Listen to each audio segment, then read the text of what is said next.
The story I'm going to tell is about premonitions. No, premonitions. Premonitions. And I can't believe how accurate my premonitions can be. The day was September the 7th, 1944, during the war. We were in Belgium, and I was always on a what they call an OP, an observation team. And they sent us out this day to support anybody that would need our support. We had what they call, at that time, or even now, I think they consider heavy artillery. There's a 155 millimeter shell.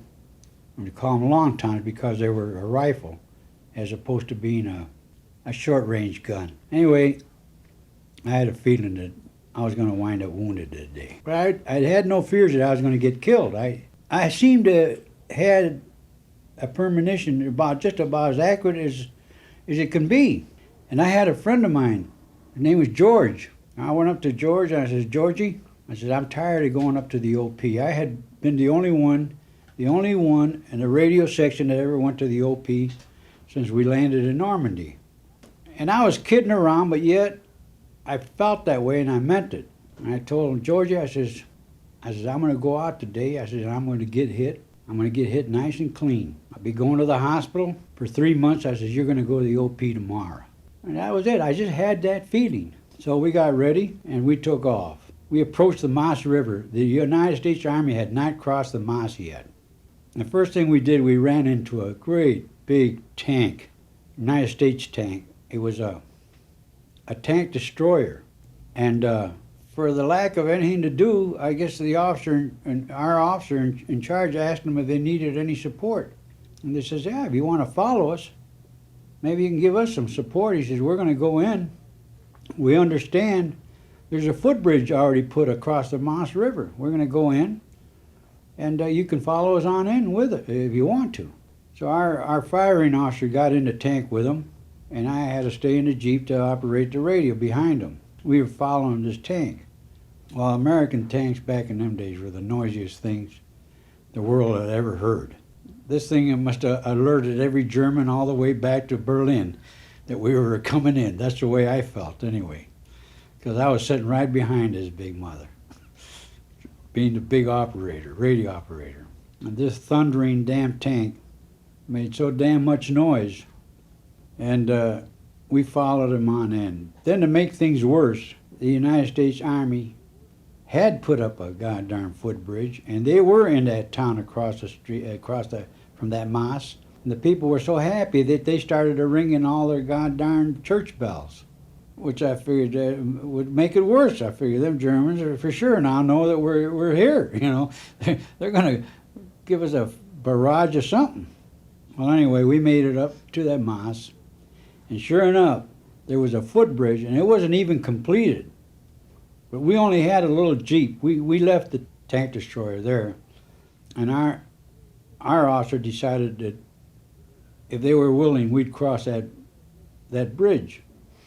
So they had to take that bridge and push it up against the bank so that we can get on it. And then we rode across, and then they had to push it to the other side, to that bank, so we can get off. We got off, and we slowly went into this town. Then there was the Germans had evidently left, and they left in a hurry, and they just dropped landmines right on the street. They weren't even covered or nothing. So you didn't have to hit them, you could see them, so you could miss them. Well, we had a little officer that was a little adventurous, or I don't know what the hell you'd call it, but he wanted to examine the mines. He come to a stop, and he gets up there, and he gets this little bayonet, and he's mucking with this damn mine. It'll blow him and the block and everybody within the goddamn block, the kingdom come. Well, he just wanted to show how much nerve he had. Anyway, he finally gets back, and we proceeded into town.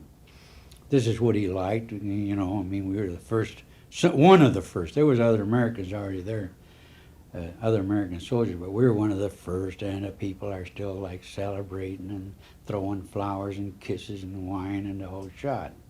That wasn't bad enough. Now my firing officer wants to know if we can go any further. Well, nobody could care less. If you want to go further, go ahead. You know what I mean? So we rode on out of that town. we talked to the burgomaster or the mayor or whatever he was, and he said the Germans had left, I don't know, 2-3 hours ahead of us or something like that. I had a feeling that we could overrun them, we could overcome them if we were to move, because the goddamn a Jeep can move fast, 30, 40 miles an hour down the road. So we went ahead toward the edge of town, and there's a infantry patrol. That's as far as the United States Army was. That's it. We went any further, we're going out in front of everybody, and that's what happened. So he asked the infantry patrol if they thought the Germans were retreating, so the chances were good that they were going back to, it wasn't too far from Germany, they were going all the way back to Germany. So the infantry patrol just says, listen, you go ahead, you're probably safe. They couldn't care less. They knew damn well right if we went out a half a mile or a mile and they heard some shots, they know that they just wasted a couple of guys, but they know that where the Germans are at anyway. So they gave us, hey, they're willing to see us go as fast as we can. And we were drinking, so we were like half loaded, feeling our oats and all that kind of stuff. We pulled out of there and we hit one little village. Now this is the first Americans these little village seen. And they were happy and they kissing us and they're doing this and a few more rounds of wine and booze and you name it, and now we really don't know what we're even saying. And my dear firing officer, he wants to pursue these Germans. And I had a feeling, I says, well, I know we're going to overrun them. I know, in other words, now they're talking, yeah, the Germans left here an hour or so ago, or maybe a half an hour drunk, and I knew we were going to overrun them, all right? So I had to make a little speech. I says, look, I'm going to go, I'm going to operate my radio, but I'm telling you right now, I don't want to go, I don't think it's right. He says, hey, we're all going to go, 3 of us, and we're all together. I says, all right, I'm all together, let's go. So we went. We didn't go a mile and a half at the most.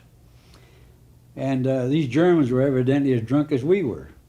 There's a guy throwing water out in the middle of the road, Now, very seldom does a guy in the army or soldier have a chance to see the enemy just that close, come up against them, and there's a goddamn German. You hear a lot about them with their helmets and their boots and the whole damn thing. There's a guy throwing water. He was evidently shaving or washing or something. He stepped out into the road to throw the water. He didn't have to do that, but I guess God made him do it or something. But there he is. So we come to a slow stop. We come to a stop, and our lieutenant and the driver were so amazed. The lieutenant says, well, that's a Jerry. He called them Jerry's. And I figured, shit, about that time, I was out of that truck, and I had my goddamn little carbine, and I was firing. I wouldn't doubt I was the first guy to fire, all right? But I got behind a line of trees. That road, we had a line of trees. The guy would have had to cut 40 trees to get me. He had a machine gun. And they got back there. I didn't fire 2 rounds, and they opened up with their little machine gun. And they're rattling, and God darn, I don't know where they're hitting, but I know I hadn't been hit yet, and that's good enough for me. And I kept trying to fire my little carbine, all right? The driver was so amazed, he's still standing in front of the Jeep, just looking, amazed. He's looking for Germans, he found them. Now he's just amazed, just looking at them. Anyway, he finally got on a tree behind me. Well, I seen we couldn't do nothing about it. There wasn't a damn thing we could do about it. And I yelled out, I said, what do you say we try to make it the hell out of here? So the driver, I didn't know who answered, but the driver had answered, let's give it a try. And we sort of were getting ready to make all our moves at the same time, because we had to make a run for the Jeep and, jump into that Jeep and just back out of there, just like we came in forward, we backed out. But fortunately, when I jumped on, I threw my carbine in, and I don't know what made me do it, but I went around the back, and I grabbed a hold of an extra bead on that they have there for water. Or it may have been for gas. I don't know, either one of the two. And in the back of the Jeep, there was a spare tire and this bead on. I grabbed the bead on, and he started to go back, and my body was like under the Jeep. And by this time, now the Germans had their machine gun. Now they got to a little anti-tank gun, okay? And they took that whole right side of that Jeep off. If I'd have been sitting where I was supposed to have been sitting, there's no doubt that it just cut me like in half, all right? Because I had a radio to my right. I sat in the back. I had a radio to my right and a spare parts box to the left. Both of them were off. They shot both of them off. They shot that spare tire. That spare tire saved me. They had a 37 millimeter. That side of that spare tire, I imagine that's where it went off. A bunch of red sparks hits me in the face. But I held on. When he came to a stop, I couldn't really hear, that damn shell had gone off, I guess, close enough to me to where it sort of hampered my hearing. And we got on, his driver was crying. He kept pointing on my neck. So I reached up in my neck, and my hand was full of blood. So now I figured I got a few seconds to live, and that is it. I lost all my strength and everything, I just sat down. And I figured, hell, I'm a goner. I prayed. I didn't know how to pray, but I prayed. Figured, I'm gone. I says, I'm gone. That's it. Whoever heard of it. Or I never imagined, once your neck is bleeding, I guess you're gone. So anyway, to make a long story short, we made it back to our infantry.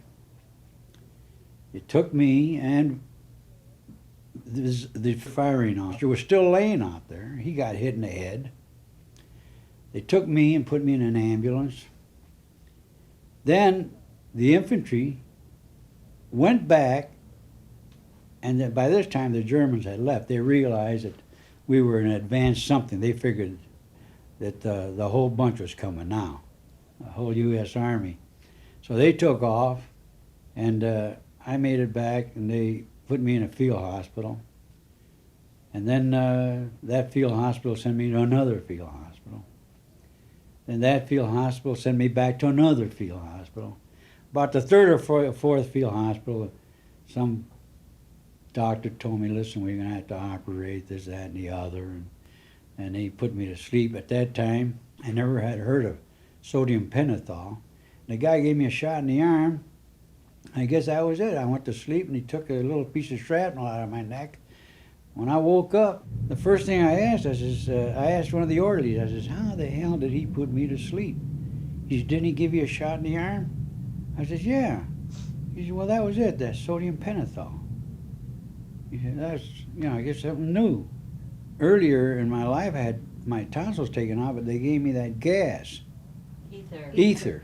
Yeah, ether. And when he had told me he was going to operate him, I was waiting for him to put a mask in my face, and I was expecting to be put, away with ether. And here he had given me that shot, brand new magical medicine they had. And anyway, when I seen that I was laying out there in a stretcher out in the middle of this airfield in France, all I could think about, I figured, man, I'm going home. I didn't dream that they flew guys out of France to England, to a little stinking hospital in England. I figured they're going to put me in a plane. I'm going home to my family. So we get on that goddamn plane, and there's every ribbon in that plane was loose. But I couldn't care less. It was up and it was going, and I figured I'm going home. So a nurse come by, and I asked her, I says, how long will it take us to get home? She said, you're not going home. She said, you're going to a general hospital in England. I said, you mean to tell me they put a guy in a plane to fly him to England? I figured they put him in a canoe or something and pushed him across. She said, you're going to a general hospital in England. So I went to England. I went to the hospital. And being that my wound was in the neck, it was a very serious place, I laid there just like I had told my buddy, 3 months, from September till December.